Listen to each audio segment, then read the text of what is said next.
The War of 1812 had many faces in the United States and in Canada, a significant part of which took place at what is now known as Fort George National Historic Site, near Niagara on the Lake, Ontario, Canada.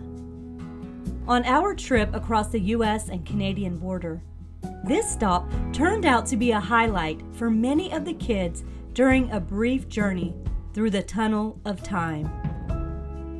After registering with the uniformed staff just after noon on a crisp midweek day, we made our way over the threshold of an old military post, preserved with daily events that allow visitors to gain insight into a war between the U.S. and Great Britain from 1812 to 1815.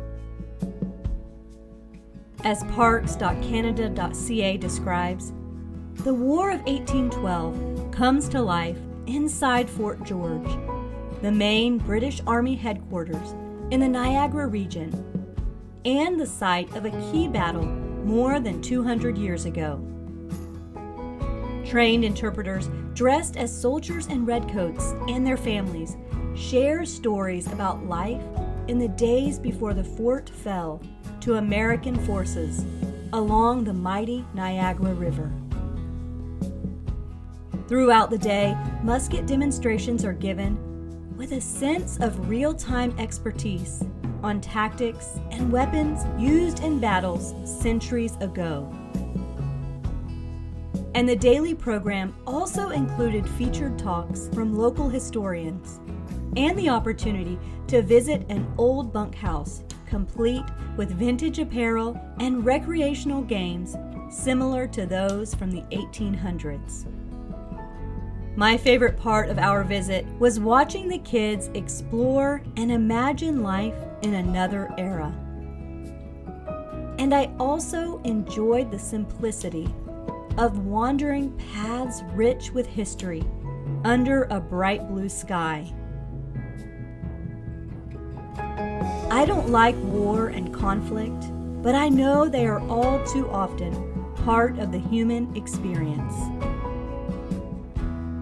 On this early September day, though, only a peaceful memorial of what once was remained as a tribute for new generations to discover, reflect upon, and learn from.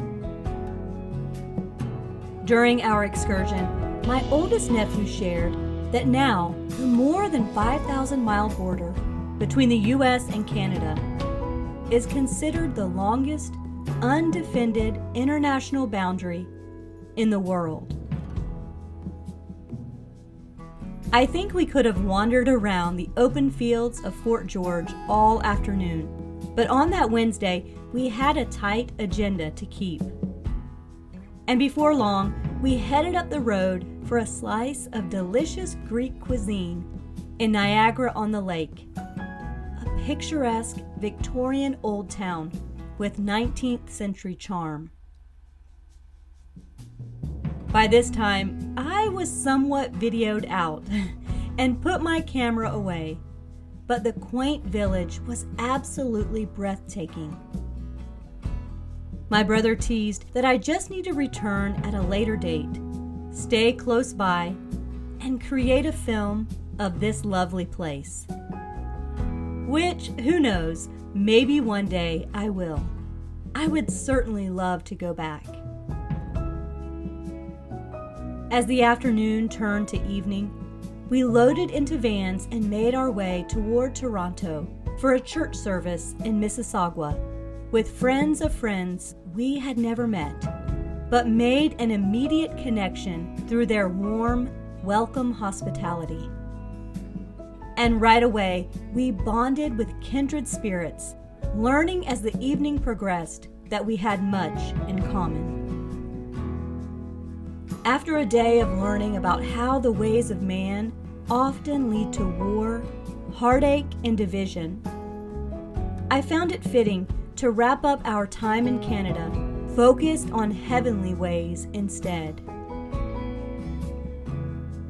Left to his own devices, Man will always seek to destroy and divide. But when we set our affection on things above through Christ, there is a more perfect way of love, hope, and unity in Him.